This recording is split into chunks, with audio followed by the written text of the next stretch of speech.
Assalamualaikum warahmatullahi wabarakatuh. Waalaikumsalam warahmatullahi wabarakatuh. Bismillahirrahmanirrahim. Alhamdulillahi rabbil alamin. Wassalatu wassalamu ala ashrafil anbiya'i wal mursalin, imamil muttaqin, sayyidil ghurril muhajjalin, wa ala alihi wa sahbihi ajma'in, amma ba'du. Saudara-saudara kaum muslimin rahimakumullah, pada pertemuan terdahulu sudah kita bicarakan tentang memperbaiki akhlak, baik akhlak kepada Allah Subhanahu wa ta'ala, akhlak kepada sesama manusia, maupun akhlak kepada makhluk Allah lainnya di luar manusia. Kemudian secara umum Al-Imamul Ghazali rahimahullah membagi akhlak dalam dua bagian besar. Pertama, apa yang oleh beliau dinamakan al-akhlakul mahmudah, yaitu akhlak yang terpuji. Seseorang yang kepada Allah ia bertauhid, dalam pergaulannya dengan sesama manusia ia mempunyai sifat-sifat yang terpuji, seperti rendah hati, sabar, jujur, ikhlas, dan lain sebagainya. Kemudian dalam sikapnya kepada makhluk Allah di luar manusia, ia dapat mengembangkan nilai-nilai ihsan sesuai dengan tuntunan imannya. Ini seluruhnya dinamakan al-akhlakul mahmudah atau akhlak yang terpuji. Kemudian yang kedua oleh beliau dinamakan al-akhlakul mazmumah, yaitu akhlak yang tercela. Seseorang yang di dalam sikapnya kepada Allah mempunyai sifat-sifat kufur, baik dalam bentuk kemusyrikan, kemunafikan, atau hal-hal yang bisa menyebabkan ia menjadi murtad. Lalu dalam pergaulannya dengan sesama manusia, ia mempunyai sikap yang tidak terpuji, sombong, ria, ujub, dusta, khianat, suka menggunjing dan memfitnah, dan lain sebagainya. Sedangkan sikapnya kepada makhluk Allah di luar manusia, ia senantiasa menimbulkan kerusuhan. Itu seluruhnya dinamakan dengan al-akhlakul mazmumah atau akhlak yang tercela. Untuk memperoleh akhlak yang baik, yang dalam bahasa populernya dinamakan al-akhlakul karimah, para ulama sufi memberikan tuntunan. Pertama, melalui jalan yang disebut takhalli. Yang kedua, tahalli. Dan hasilnya nanti akan membuahkan tajalli. Takhalli artinya mengosongkan diri dari segala macam sifat yang tercela. Sombongnya dibuang, riyaknya dihilangkan, suka fitnahnya musnah, dustanya berhilang. Itu semuanya dinamakan takhalli, mengosongkan diri dari seluruh sifat-sifat yang tercela. Apabila ini sudah berhasil dilaksanakan oleh seseorang, ia naik kepada tingkat yang selanjutnya dinamakan tahalli. Tahalli artinya menghiasi diri dengan seluruh sifat-sifat yang terpuji. Bila sombongnya hilang, berganti dengan tawadhu. Bila dustanya hilang, berganti dengan jujur. Bila khianatnya hilang, dihiasi hatinya dengan amanah, dan begitu selanjutnya. Hasil daripada tahalli, menghiasi diri dengan segala sifat-sifat yang terpuji, akan mengantarkan orang untuk sampai kepada tajalli, bisa menyaksikan kebesaran Allah Subhanahu wa ta'ala. Maka pada pertemuan kali ini kita akan mulai dengan yang pertama, tahalli, mengosongkan diri dari seluruh sifat-sifat yang tercela, menjauhkan diri dari semua akhlak-akhlak yang tidak baik. Dan pertemuan ini akan kita mulai dengan membicarakan dusta dan akibatnya. Saudara-saudara kaum muslimin rahimakumullah. Salah satu nikmat yang diberikan Allah kepada kita makhluk manusia dalam hidup ini adalah kemampuan untuk berkata-kata. Kemampuan menyalurkan hasrat hati dan keinginan jiwa melalui ucapan dengan bahasa sebagai alat komunikasi. Sehingga orang lalu berkata bahwa al-insan adalah hayawanun natiq. Manusia sebenarnya adalah binatang juga. Cuma saja manusia binatang yang pandai berbicara. Oleh karenanya ini merupakan satu nikmat yang sangat besar yang perlu kita syukuri. Lidah bisa menempatkan seseorang pada posisi yang tinggi. Lidah juga bisa menempatkan orang pada posisi yang paling rendah. Karena lidahnya orang dipuji, karena lidahnya orang dicaci maki dan dicela. Pendeknya seperti kata pepatah, al-lisan saghirul jirmi azimul jurmi. Lidah itu walaupun kecil bentuknya tetapi besar akibatnya. Hampir sebagian besar dari kesulitan-kesulitan yang menimpa manusia pada mulanya disebabkan oleh lidahnya. Sehingga pepatah mengatakan salamatul insan fi hifdzil lisan. Manusia akan selamat apabila dia pandai menjaga lidahnya. Seperti orang kita bilang, lidah tidak bertulang. Artinya bicara kadang-kadang demikian enak, bicara kadang-kadang demikian nikmat, tidak terasa akan membawa akibat yang tidak pernah kita perhitungkan sebelumnya. Oleh karenanya, salah satu yang menyebabkan manusia bisa turun nilai kemanusiaannya apabila dia telah mempergunakan lidahnya untuk suatu yang lazimnya kita namakan dusta. Apa sebenarnya dusta itu? Dikatakan al-kadzib huwa adamu mutabaqatil khabar lil waqi'. Dusta ialah tidak adanya persesuaian antara berita dengan kenyataan. Itu yang dinamakan dusta. Berita tidak sesuai dengan kenyataannya. Nah, bentuknya bisa mengada-ada, bisa menambah-nambah, ataupun mengurang-ngurang. Itu bentuk-bentuk daripada tidak sesuainya berita dengan kenyataan. Mengada-ada, yang tidak ada diada-adakan, itu jelas merupakan dusta. Kemudian menambah-nambah, beritanya sebenarnya cuma 1 meter, tapi disampaikan orang kepada kita 5 meter, yang 4 meter tambahan. Disitulah kemungkinan terjadinya penyusupan-penyusupan berupa dusta adanya. Ataupun mengurang-urang. Beritanya sebenarnya 8 meter, sampai ke kita cuma 2 meter. Yang 6 meter berita itu dikorup. Itu juga sudah bagian tersendiri daripada yang dinamakan dusta. Oleh karenanya kita harus berusaha. Pertama dari sifat mengada-ada. Yang tidak ada diada-adakan, itu jelas dusta. Dan ini pekerjaan paling enak memang. Orang seakan-akan terpesona. Orang seakan-akan kagum. Padahal kita mengada-ada. Barang yang tidak ada diada-adakan. Rasul juga pernah, saudara-saudara. Tapi bernada seperti ini, namun jujur.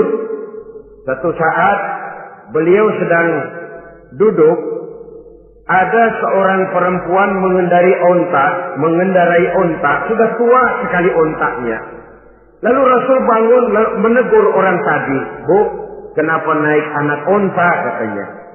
Perempuan ini bilang, "Ya Rasul, yang saya kendarai ini bukan anak onta, tapi biang onta." Begitu. "Iya, tapi dia punya ibu kan? Onta ini punya. Nah, kalau dia punya ibu kan artinya dia anak juga." "Ya memang. Nah, kalau begitu kan artinya ibu memang naik anak onta." "Lah ya iya kalau itu sih." Kelihatannya mengada-ada, tapi memang benar begitulah adanya. Gurau untuk menghidupkan suasana, tapi tidak terlalu berlebih-lebihan. Yang kedua jenis daripada dusta itu menambah-nambah. Ini juga paling enak. Orang sering bilang, kalau kita ngirim duit, jangan harap kurang, jangan harap tambah. Tapi kalau kita ngirim berita, jangan harap kurang. Duit kita kirim kepada orang, jangan harap tambah. Kurang, jangan harap kurang. Atau jangan harap tambah, kurang bisa. Tapi kalau berita kita kirim kepada seseorang, jangan harap kurang itu berita, nambah bisa. Atau kemudian mengurang-urang, ini juga termasuk jenis daripada dusta. Baik mengada-ada atau menambah-nambah, kemudian mengurang-urangi, seluruhnya merupakan pekerjaan yang paling enak. Kita anggap sesuatu yang biasa, padahal akibatnya nanti akan menjadi luar biasa. Saudara-saudara kaum muslimin rahimakumullah. Apa bahaya dusta dalam kehidupan manusia? Pertama, bagi dirinya sendiri. Orang yang berdusta sebenarnya sudah membahayakan dirinya sendiri. Apa bahayanya? Pertama, ia akan dikucilkan dari pergaulan. Sekali dia berdusta, orang mungkin masih percaya. 2 kali dia berdusta, orang mungkin masih bisa mentolerir. 3 kali dia berdusta, orang ngecap. Ini memang udah wataknya nih. Hobi dah kalau begini. Akhirnya dia dikucilkan dari pergaulan. Lain hari, walaupun dia serius bicara, orang nggak lagi nanggapin sebagaimana yang semestinya. Dikucilkan dari pergaulan. Akibat apa? Akibat dari dusta yang dilakukannya. Akan merugikan dirinya sendiri. Ada satu cerita, saudara. Seorang pengembala kambing sedang mengembalakan kambing di tanah lapang. Satu hari iseng dia sendirian. Ini orang kampung pengen tahu dibohongin. Teriak dia, tolong ada serigala, ada serigala. Mendengar teriakan ini karuan, satu kampung orang nyaris keluar semua. Yang bawa pentungan, yang bawa golok, yang bawa pisau. Mana serigalanya mana? Ini pengembala tadi nyengir. Kagak ada. Gua bohongin lo. Sudah, pulanglah orang kampung ini. Sekali, besoknya begitu lagi. Keluar lagi orang kampung, ternyata juga tidak ada serigala. Pada hari yang ketiga, serigalanya benar-benar datang. Si pengembala tadi pucat, lalu teriak-teriak, tolong ada serigala datang. Nah orang kampung udah nandain. 2 kali kita dibohongin, ini paling dia bohong lagi. Satu pun tidak ada orang kampung yang keluar untuk menolong. Akhirnya kambingnya habis dimakan oleh serigala. Yang rugi dirinya sendiri. 1 kali dia bohong, orang percaya mungkin. 2 kali dia bohong, orang masih tolerir. 3 kali dia bohong, orang nandain. Terkucil dari pergaulan akibat daripada perbuatan dusta. Oleh karenanya saya yakin tidak seorang pun di antara kita yang suka berteman dengan seorang pendusta. Karena apa? Seorang pendusta tidak akan segan-segan menjual temannya sendiri. Mengkambing hitamkan temannya sendiri. Artinya juga merusak pergaulan di dalam kehidupan ini. Penyakit yang bahaya yang kedua bagi diri orang yang berdusta itu sendiri, sifat dusta menyuburkan watak munafik. Nabi bersabda, ayatul munafiqi salatun. Tanda-tanda orang munafik itu ada 3. Tandanya, biasanya kalau tandanya ada, ya munafiknya insya Allah ada. Apa tanda orang munafik itu? Pertama, iza haddatsa kadzdzaba. Apabila berbicara selalu bohong. Belum pernah kalau bicara enggak bohong. Bohong itu sudah jadi lalapnya. Artinya enggak sumbrah ngomong kalau enggak dicampuri bohong. Seperti kurang enak makan kalau tidak pakai lalap. Ada saja bohong yang dibuat-buatnya. Ini ciri atau tanda daripada orang-orang munafik. Apabila berbicara selalu berdusta. Satu. Yang kedua, wa iza wa'ada akhlafa. Apabila berjanji dia selalu ingkar. Selalu ingkar tanpa uzur yang dibenarkan oleh syar'i, itu termasuk ciri daripada orang-orang munafik. Karena itu kita oleh agama diajarkan jangan memastikan sesuatu. Pernah Rasulullah ditegur oleh Allah Subhanahu wa taala ketika datang orang bertanya, "Ya Rasul, Ashabul Kahfi itu sebenarnya berapa orang jumlahnya?" Ada yang bilang 5 orang, 6 dengan anjingnya. Ada yang bilang 6 orang, 7 dengan anjingnya. Ada yang bilang 8 orang, 9 dengan anjingnya. Yang benar yang mana Rasul? Rasul menjawab, besok. Jawabannya besok. Kenapa Rasul berani mengatakan jawabannya besok? Sebab beliau ngandelin. Biasanya kalau ada pertanyaan dari umat, lalu turun wahyu sebagai jawaban atas pertanyaan tadi. Sudah. Besoknya dari pagi Rasul nunggu wahyu turun. Enggak turun. Besok nunggu lagi. Enggak turun juga. Bingung. Sekali turun malah negur beliau. Wala taqulanna li syai'in inni fa'ilu dzalika ghadan illa ayyasha Allah. Kalau belum apa-apa Muhammad jangan berani ngeduluin. Besok. Semuanya hanya bisa terjadi dengan izin Allah. Illa ayyasha Allah. Oleh sebab itu harus diawali dengan insya Allah. Insya Allah besok saya pasti datang. Insya Allah ya, karena kita beriman kepada Allah. Kepastian di tangan Allah. Pastinya karena kita memang berniat benar ingin datang. Kita kadang-kadang insya Allah ini jadi lalap sih. Asal dia bilang insya Allah udah tulen kagak mau dah. Besok ya, insya Allah enggak ya. Ini salah kaprahnya kita, saudara-saudara. Yang ketiga, ciri daripada orang munafik itu wa iza tumina khana. Apabila dipercaya ia selalu berkhianat. Tidak pandai menjaga amanah dalam kehidupan ini. Tidak boleh mendapat satu kepercayaan lalu dikhianatinya kepercayaan itu. Maka jangan lupa bahwa kita diberikan lidah, kita diharuskan memelihara lidah. Dengan apa? Menjaganya daripada sifat-sifat dusta. Apabila berjanji, kita berusaha menepati. Apabila dipercaya, kita berusaha menjaga amanah. Kenapa? Mencari kepercayaan itu sulit, saudara. Tetapi memelihara kepercayaan itu jauh lebih sulit. Apalagi kalau yang bernama rahasia. Rahasia itu memang selama masih ada dalam hati. Kalau sudah kita bicarakan kepada orang lain, itu sudah bukan rahasia lagi sifatnya. Memang sih pada mulanya kita bisa ngomong. Nih gue ngomong begini nih sama lu doang nih. Lu jangan ngomong-ngomong sama yang lain ya. Nanti yang kita ajak ngomong lagi sama orang lain. Nih sama lu doang nih. Jangan ngomong-ngomong sama yang lain. Akhirnya kan terus sampai walaupun setiap kali ngomong mesti cuman malu doang nih ya. Tapi akhirnya tuh beritanya jadi merata menjalar. Kenapa? Rahasia adalah apa yang ada di dalam hati. Jikalau sudah kita bicarakan kepada orang, sudah bukan rahasia lagi namanya. Apalagi sifat manusia.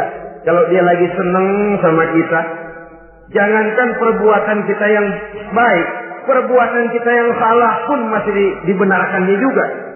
Tapi kalau dia sudah jengkel sama kita, jangankan kita main judi, kita ngaji masih salah. Itu kalau orang sudah nggak senang itu ya begitu. Dia benci sama kita. Jangankan kita main judi, kita baca Quran masih salah. Tapi kalau dia senang sama kita, hampir matanya itu hilang dari penilaian-penilaian yang objektif. Oleh karenanya sifat dusta menyuburkan sifat kemunafikan di dalam diri seseorang. Yang diantara tandanya tadi, iza haddasa kadzaba. Apabila berbicara, ia selalu berdusta. Kemudian bahaya yang ketiga, orang yang selalu berdusta jauh dari ketenangan. Sebab apa? Pada saat kita mendustai seseorang, orang itu mungkin percaya. Tapi makin dia percaya, makin tersiksa batin kita. Kenapa? Hati kita sendiri ngomong, lu percaya kok gue bohongin? Kita sendiri tahu bahwa kita bohong. Itu yang menyiksa batin. Jauh dari ketenangan. Apalagi akan timbul satu sifat was-was. Ntar dia tahu. Bagaimana kalau rahasia ketahuan? Bagaimana kalau dia tahu saya bohong? Ini akan menyebabkan seseorang jauh dari ketenangan hidup. Makin rajin dia berdusta, makin tersiksa jiwanya. Lain kalau hatinya sudah mati. Dusta memang sudah jadi profesinya, kebiasaannya. Tidak merasa menyesal, tidak merasa berbuat salah. Dusta itu sudah jadi hobi. Sehingga enak saja. Hati sudah jadi mati kalau sudah begitu.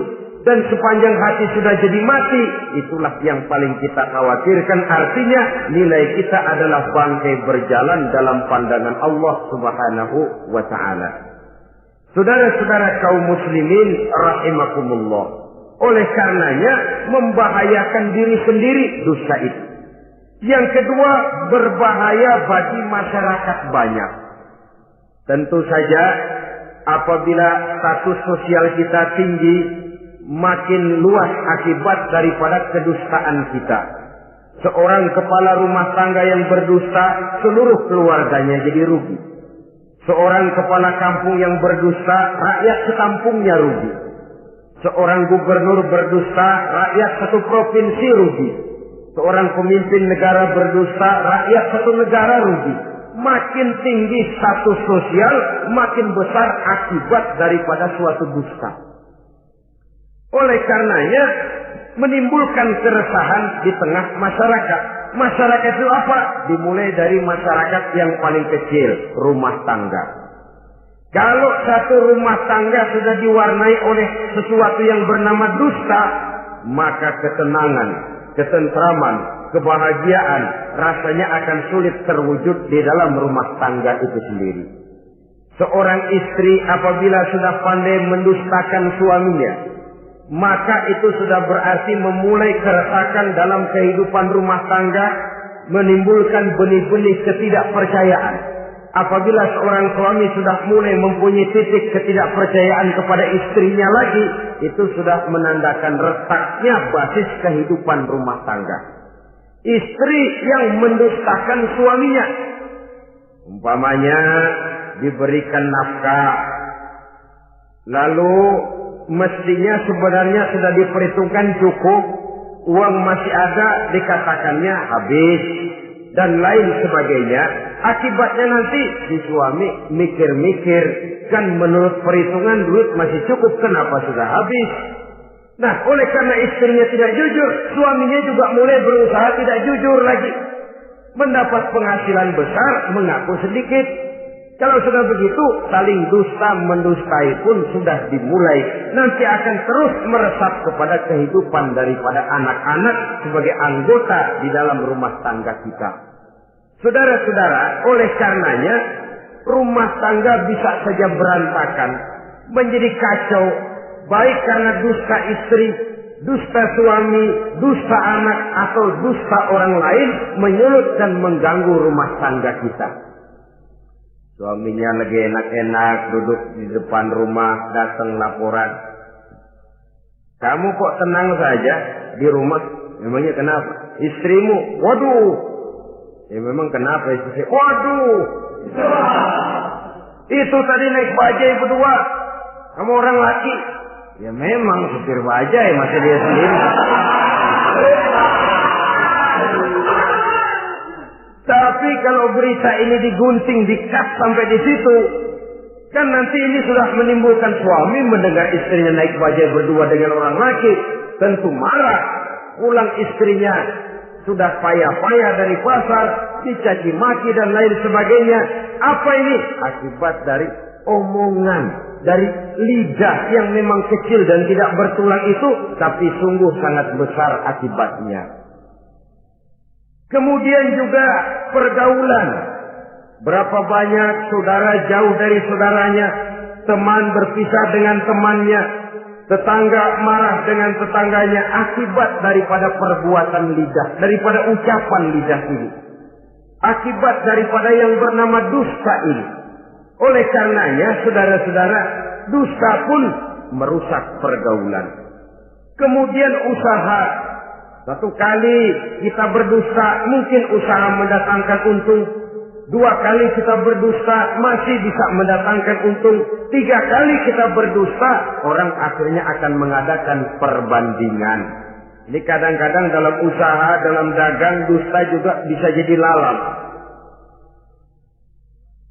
Orang nawar dagangan kita, berapa harganya bang? 500. 300 ya, tadi ada yang nawar 400, saya nggak jual. Padahal kagak ada yang nawar. Dia buat sedemikian rupa.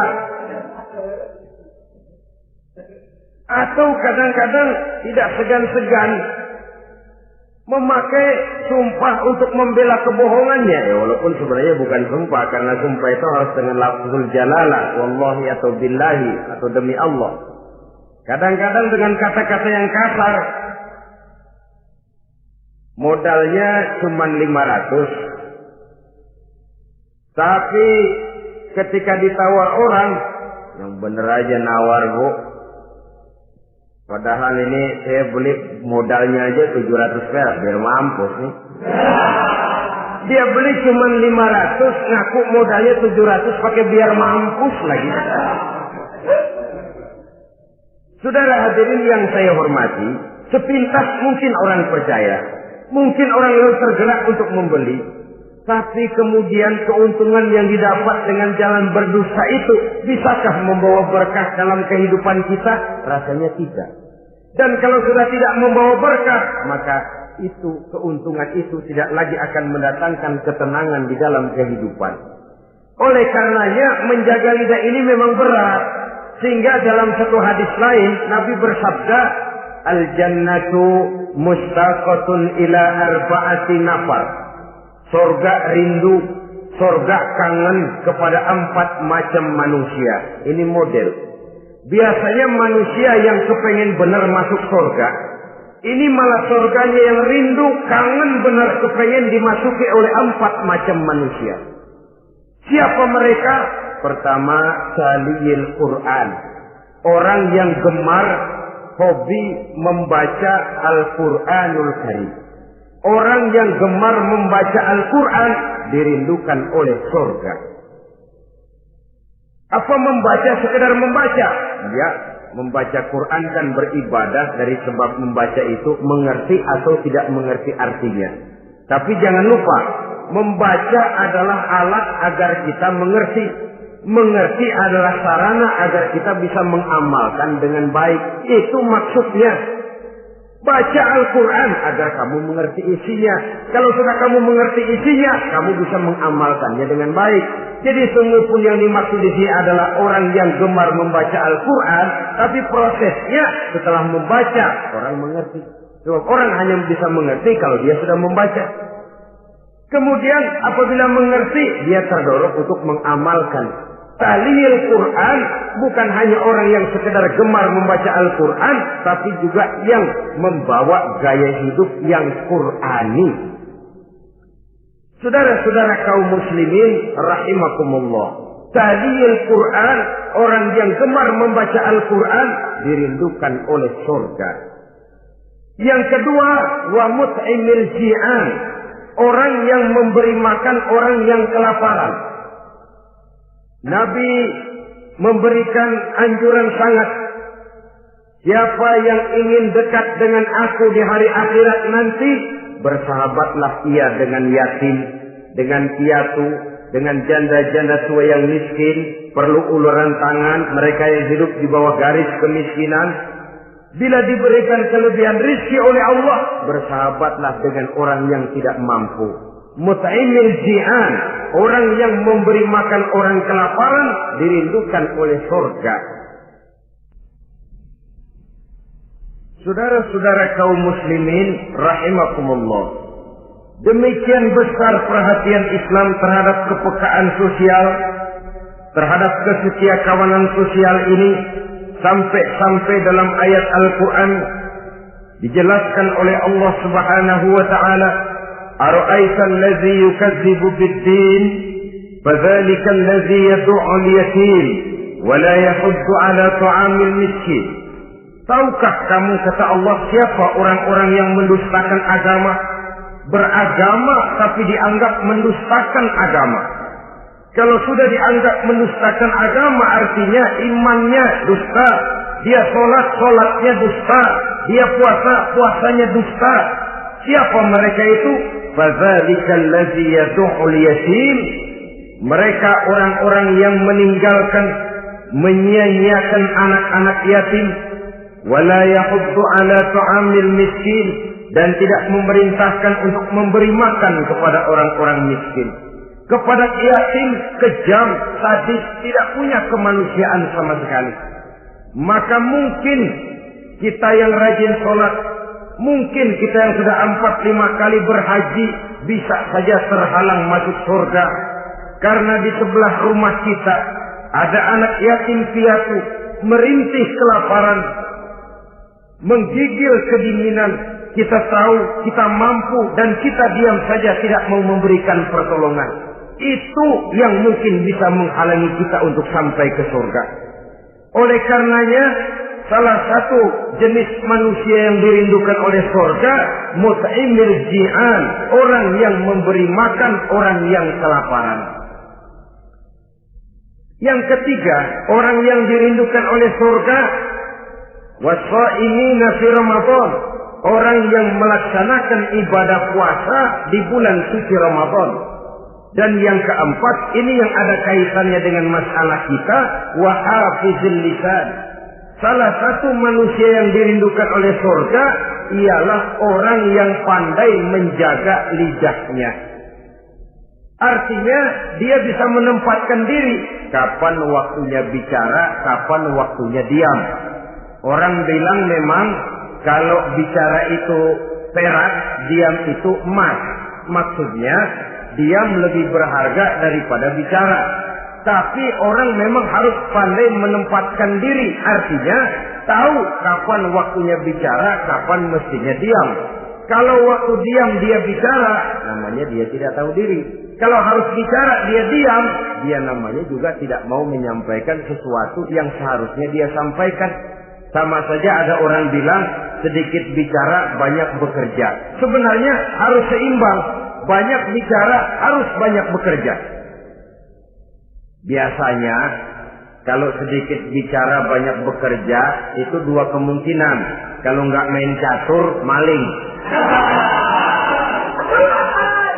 Yang namanya maling, bicaranya sedikit. Maling buka jendela lalu berbisik sama temennya, udah tidur. Ngomongnya segitu, selebihnya dia kerja serapi-rapinya. Sebaliknya, banyak bicara, sedikit kerja, bahkan nggak pernah kerja, orang gila. Coba saja lihat orang gila, ngomong melulu, kerjanya nggak ada. Jadi oleh karena itu memang harus seimbang. Pendeknya kita harus tahu kapan mesti bicara, kapan mesti diam. Kalau menghadapi kebatilan kita diam, kata Nabi, as-sakitu 'alal batil syaitanun afraq. Orang yang diam menghadapi kebatilan, setan gaduh. Masya Allah, saudara-saudara. Ada munkarat, ada maksiat, ada kebatilan, ada kezaliman. Dia diam, tidak mau menyampaikan yang benar. Itu setan gaduh. Sehingga dikatakan, qulil haqqa walau kana murran. Sampaikan, katakan yang benar walaupun pahit. Dan memang menyampaikan kebenaran bukan main pahitnya. Bukan main getirnya, banyak resikonya. Tapi ini sesuatu yang harus kita sampaikan. Sebab kata Nabi tadi, orang yang diam menghadapi satu kebatilan sama saja dengan setan gaduh. Orang yang pandai menjaga lidahnya dirindukan oleh surga. Dan ini walaupun kelihatannya pekerjaan ringan, kecil, berat, saudara-saudara. Bahkan diceritakan Nabi Ibrahim itu pernah nangis di hadapan Allah Subhanahu wa Ta'ala. Ketika ditegur, ditanya, kenapa kamu menangis Ibrahim? Saya ini seumur hidup pernah 3 kali berdusta, ya Allah. Bagaimana saya tidak bingung mempertanggungjawabkan ini di hadapanmu? Nabi Ibrahim seumur hidup 3 kali bohong, bingung, nangis. Kita sehari 16 kali bohong, nyengir aja. Nggak ada bingungnya, emang hobi. Kalau nggak bohong, puyeng palanya. Tiap hari selalu mencari sasaran. Siapa lagi gue bohongin ini?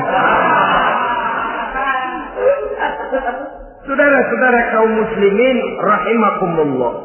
Kelihatannya pekerjaan ini kecil, ringan, tapi sungguh berat. Mengerem lidah, menjaga lidah daripada perbuatan ucapan-ucapan yang tidak mengandung manfaat, apatah lagi sampai bersifat dusta dan membahayakan orang lain. Oleh karenanya, dusta ini, kalau dalam agama, berdusta dalam agama, biasanya munafik. Mulutnya beragama, tapi hatinya kafir. Jelas itu munafik. Itu dusta juga. Dusta yang membawa kita kepada dosa kelas kasar. Ya kalau kita mendustai teman, memang dosa. Dosa yang nilainya tidak sebesar kalau kita mendustai agama. Tapi sungguh pun demikian, dosa kecil-kecil juga kalau ditumpuk banyak juga. Padahal kata Imam Ghazali, hati itu seperti kaca. Dosa itu debu yang nempel di kaca.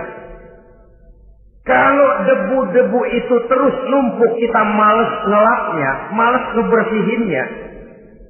Jadi satu berkarat di kaca, susah banget ngebersihinnya. Coba kaca kalau udah karatan, pakai silet kita gosok, setengah mati. Begitu juga perbuatan dosa. Kalau kita senang dusta, biarinlah dosa kecil. Bohong lagi, bohong lagi, bohong lagi. Numpuk berkarat di hati itu dosa. Nah hati itu kalau sudah dilingkungi oleh karat, nur, cahaya kebenaran itu sulit untuk masuk. Karena dia sering berdusta, orang lain dianggap sama juga sama dirinya. Ini yang celaka. Oleh karenanya timbul sifat menyamakan orang lain dengan keadaannya sendiri. Dikala itu hati yang sudah penuh dengan noda-noda dosa itu sudah berkarat sehingga sulit untuk dibersihkan lagi. Itu sebabnya Nabi berpesan, ittaqillaha haitsu ma kunta wa atbi'is sayyi'atal hasanata tamhuha wa khaliqin nasa bi khuluqin hasanin. Bertakwalah kamu kepada Allah dimanapun saja kamu berada. Bertakwa dimanapun saja kamu berada. Di pasar takwa kita, di kantor takwa kita, di masjid takwa kita, di rumah tangga bertakwa kepada Allah dimanapun saja kamu berada. Kita sih kadang-kadang takwa juga, cuman musinan. Takwa kita pakai tempat. Asal lagi duduk di masjid, dengerin pengajian, denger kiai pidato, manggu takwa, bener. Aduh. Keluar dari masjid, teler aja lagi.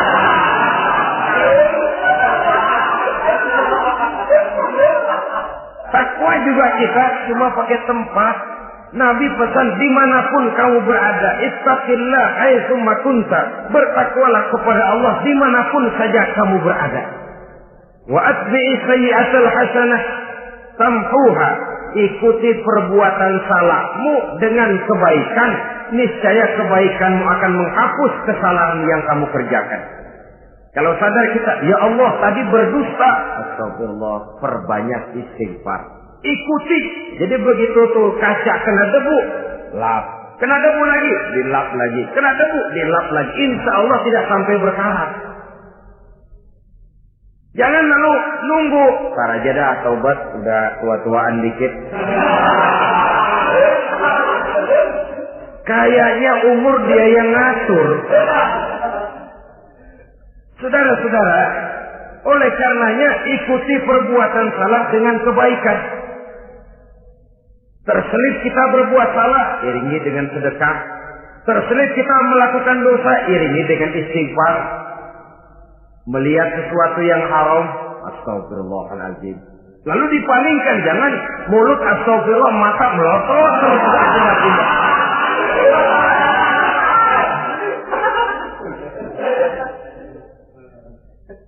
Wa khaliqin nasa bi khuluqin hasanin, dan bergaulah dengan manusia mempergunakan akhlak yang baik.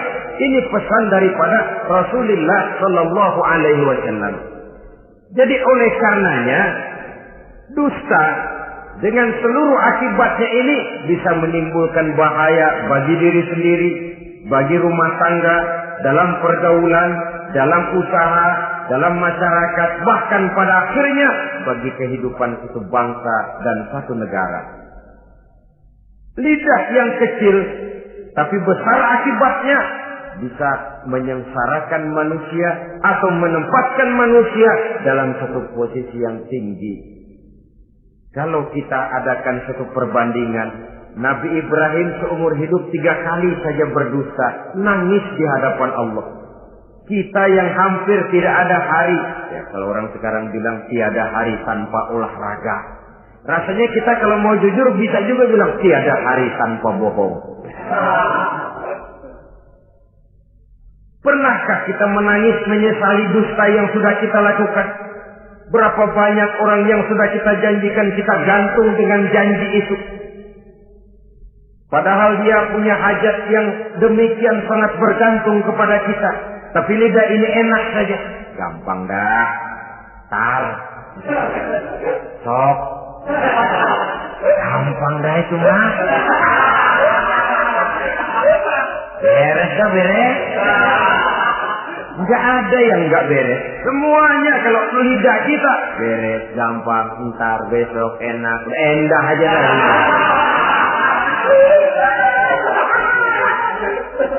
Habis orang kita gantung dengan harapan. Padahal kita tidak bermaksud memberikan harapan itu. Sementara kita melangkah melenggang dengan senyum, sedang orang lain menggerutu. Saudara-saudara kaum muslimin rahimakumullah, ini pada gilirannya akan kembali penyakitnya kepada diri kita juga. Menyuburkan watak munafik, mengucilkan kita dari dalam pergaulan, dan menjauhkan kita daripada ketenangan hidup. Karenanya dusta memang berbahaya. Dalam perjuangan, dusta akan menimbulkan watak pengkhianatan. Dusta juga bisa menyebabkan munculnya musuh-musuh dalam selimut, yang pura-pura berteriak membantu perjuangan tapi di belakang mencari titik kelemahan kita. Oleh karenanya, mencari teman yang bisa diajak tertawa itu gampang. Mencari teman yang mau diajak menangis itu sulit.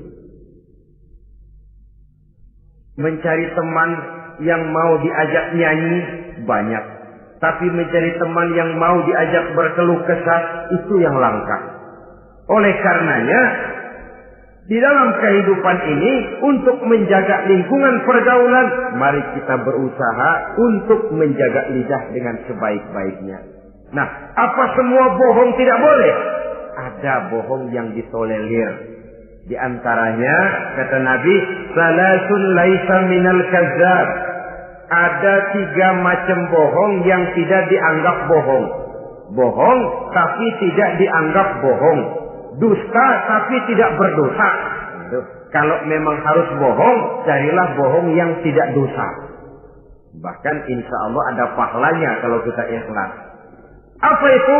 Pertama, hadisul rajulu limar'atihi au hadisul mar'atu li zawjiha. Bohongnya seorang suami untuk menyenangkan hati istrinya. Gak apa-apa. Untuk menyenangkan hati istrinya.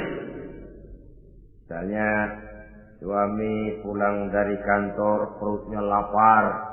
Begitu makan, nyobain sayur asinnya luar negeri.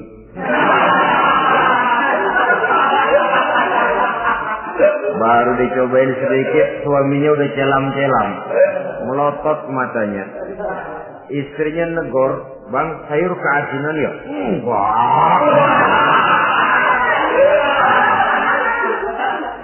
Soal keasinan bagus. Cuma tadi di kantor saya sudah diajak makan oleh teman, jadi masih kenyang. Simpan sajalah, nanti sore kita baru makan. Lapar, kesel, jongkok, tapi karena mau menyenangkan istri. Enggak. Atau sama saja dustanya seorang istri untuk menyenangkan hati suaminya. Bisa saja itu terjadi. Suaminya beli sendal buat istri. Mahal, padahal murah, kena mahal. Warnanya gak enak dilihat, potongannya norak. Suami istri tahu kalau itu sendal murah. Suaminya tanya, "Bagaimana, Bu, sendal yang saya beli?" Waduh, cakep bener, Bang. Luar biasa. Tangga kita mana ada yang pakai sendal begitu. Memang kagak ada, jelek.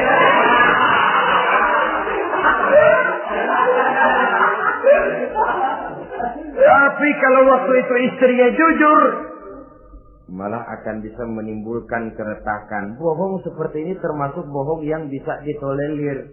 Untuk menyenangkan hati istrinya atau untuk menyenangkan hati suaminya. Tapi lalu jangan dieksploitir.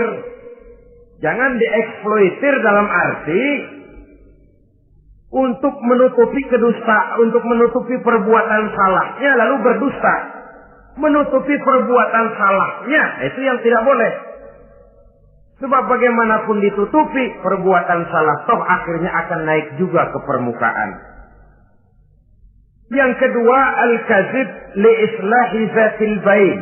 Dusta untuk mendamaikan dua orang yang sedang berselisih. Itu boleh. Malah Raja Iblis, kalau ada dua orang yang sedang berselisih, marahan kita jadi tukang sulut, tukang ngipasin. Datang ke sana ngipasin, datang kemari ngipasin. Tidak mendamaikan. A marah sama B. Datang kita sama A katanya kamu marahan sama B. Ya itu B kurang aja. Enggak begitu. Saya kemarin ketemu di si B, dia bilang kangen sama sampean, pengen ngobrol sama-sama. Padahal B enggak pernah ngomong apa-apa. Dia bohong, dia olah sedemikian rupa supaya orang yang berselisih jadi damai. Itu bohong yang berpahala malah. Yang ketiga, bohong untuk menyelamatkan jiwa seseorang. Itu boleh. Ada orang mau membunuh. PKI nyari ustad. Nah, kamu tahu rumahnya Ustad Ano, kamu tahu? Tahu, Pak.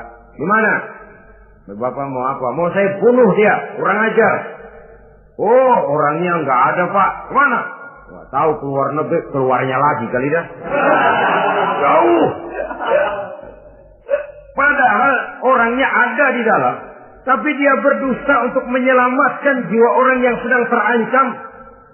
Itu malah boleh, bukan saja boleh, berpahala, malah berdosa kalau waktu itu dia jujur. Mau cari ustaz buat apa, Pak? Mau saya bunuh? Ada, Pak, di dalam. Ada.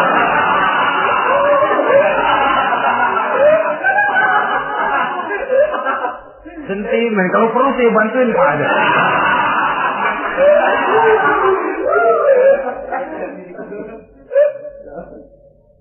Hanya jenis bohong-bohong seperti ini yang bisa ditolerir. Itu akibat di dunia, saudara. Kita sudah bisa terkucil dari pergaulan, retak rumah tangga, usaha mengalami kebuntuan, masyarakat mengalami keresahan akibat dusta. Di akhirat nanti, na'udzubillah, summa na'udzubillah. Kita baca dalam riwayat Mi'raj, Rasul melihat orang yang lidahnya menyengser ke tanah, digunting, putus, bersambung lagi, digunting lagi, putus lagi, bersambung lagi. Kadang dituangi dengan coran api neraka. Na'udzubillah, coran neraka. Kita nginjak puntung aja lompat. Ini mulutnya dituangi dengan coran dari neraka. Innalillahi wa inna ilaihi raji'un. Ya, tapi kalau dituangi coran begitu dari neraka kan terus mati sekaligus. Ya, kalau terus mati lumayan. Neraka itu kata Quran, kullama nadijat juluduhum baddalnahum juludan ghairaha liyazuqul azab. Tiap kali hancur kulitnya, kami buatkan kulit yang baru. Diazab lagi, hancur lagi, dibuatkan lagi. Untuk apa begitu? Liyazuqul azab, biar dia rasain. Kalau sekali kemplang mati mah enak. Pokoknya diazab di neraka, digejrot, mati, selesai. Lumayan. Ini nggak ada matinya. Penyet, bangun lagi, kemplang lagi, persis film cemen.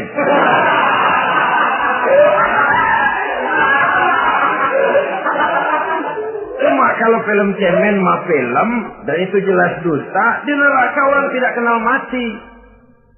Hancur jasadnya, dibuatkan lagi, diazab lagi, dan begitu selanjutnya. Jangan lalu berhitung. Kalau dosanya kebanyakan kan malaikat Malik gemes, ntar dilemparin ke neraka, kelebihan liwat.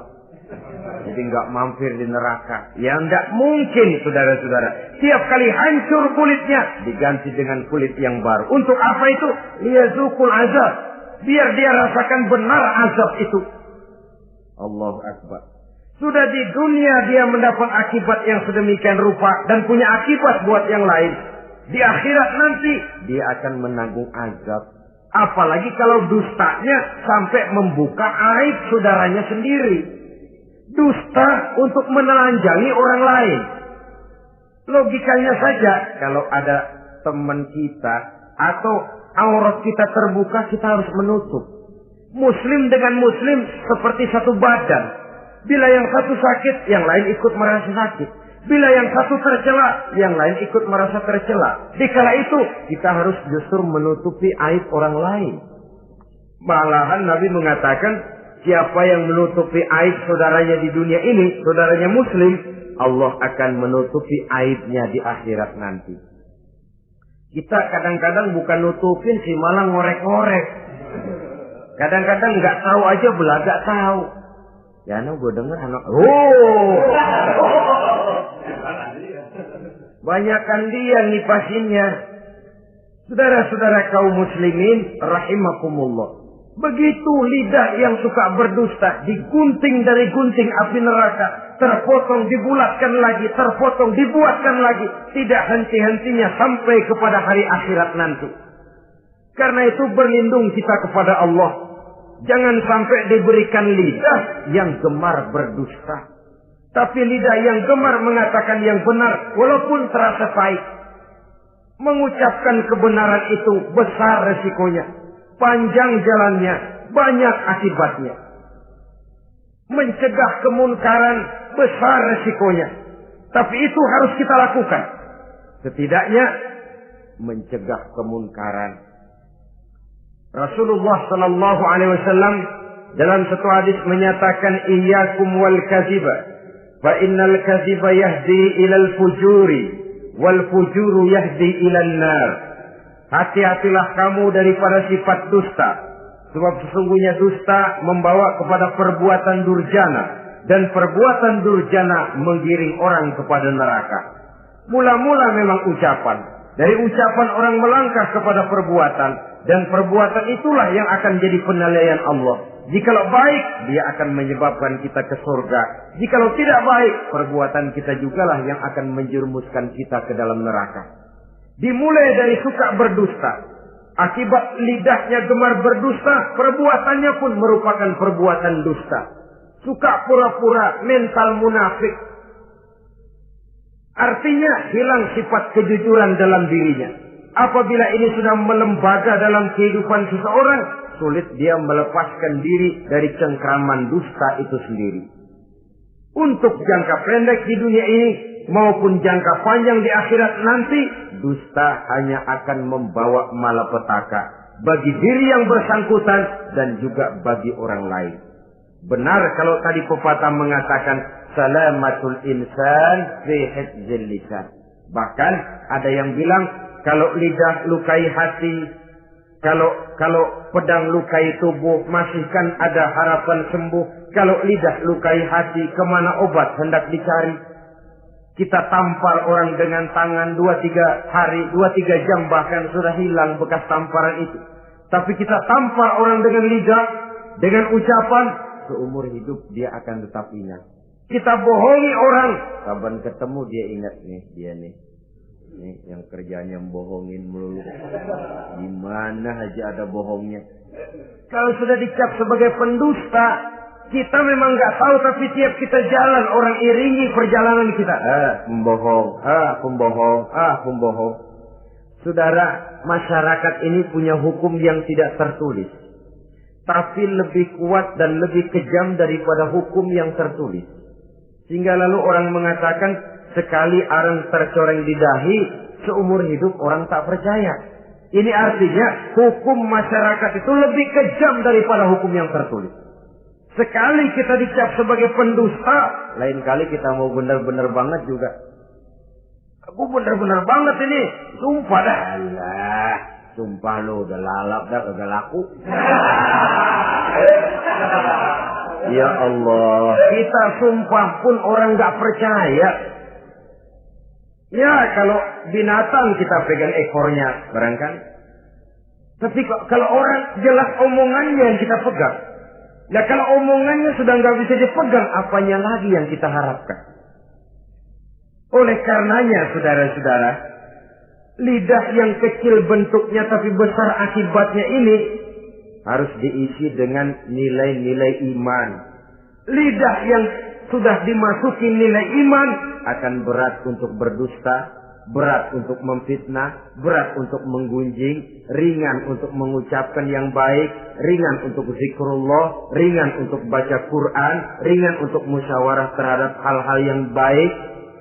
Lidah yang ada imannya, aduh berat saja kalau sudah memfitnah orang. Berat kalau harus menggunjing orang. Tapi lidah yang belum ada imannya, nyelonong saja. Licin kalau diajak fitnah. Licin kalau diajak ngata-ngatain orang. Licin kalau diajak mengadu domba orang lain. Dan ini akan berakibat nantinya timbulnya keretakan, keresahan sejak dari pribadi, rumah tangga, masyarakat luas. Akibat apa? Dusta. Dari sekian dusta yang paling kita khawatirkan adalah kalau kita sampai dicap oleh Allah sebagai pendusta agama.